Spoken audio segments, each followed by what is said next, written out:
సుమారు 13వ శతాబ్దంలో ప్రస్తుత ములుగు జిల్లాలోని మేడారం ప్రాంతాన్ని సామంతరాజు అయినటువంటి పగిడిద్దరాజు పర్యవేక్షించేవాడు. ఆయన భార్య సమ్మక్క. వీరికి సారలమ్మ, నాగులమ్మ, జంపన్న అనే సంతానం కలిగారు. ఈ మేడారం మన పవిత్ర భూమి. మనం ఇక్కడ ఉండి దీన్ని రక్షించాలి.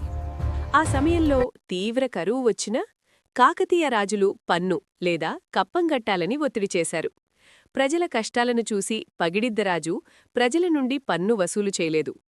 శిస్తు వెంటనే చెల్లించాలి మహారాజా. నా ప్రజల కష్టాన్ని నేను చూడలేను. ఒక్క రూపాయి కూడా ఇవ్వను. తద్వారా పన్ను కట్టడానికి నిరాకరించాడు. దీనివల్ల గిరిజనులను కలుపుకుని పగిడిద్దరాజుకు మరియు కాకతీయ సైన్యానికి మధ్య సంపెంగ వాగు దగ్గర యుద్ధం జరిగింది. ఈ పోరాటంలో పగిడిద్దరాజు, పెద్ద కూతురు సారలమ్మ, ఆమె భర్త గోవిందరాజులు మరణించారు.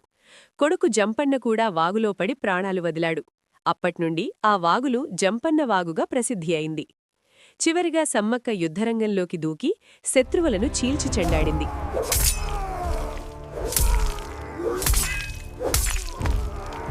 తీవ్రంగా గాయపడిన ఆమె చిలకలగుట్టవైపు వెళ్లి అదృశ్యమైంది.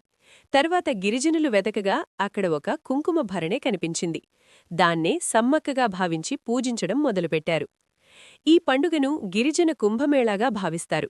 ప్రతి 2 ఏళ్లకు ఒకసారి జరిగే ఈ జాతరకు కోట్ల సంఖ్యలో భక్తులు వస్తారు. ఇక్కడ దేవుళ్లకు బంగారమంటే బెల్లమే. భక్తులు తమ బరువుకు సమానంగా ఆ బెల్లాన్నే తులాభారంగా గద్దెలకు సమర్పించుకుంటారు. ఇక్కడ విగ్రహాలుండవు.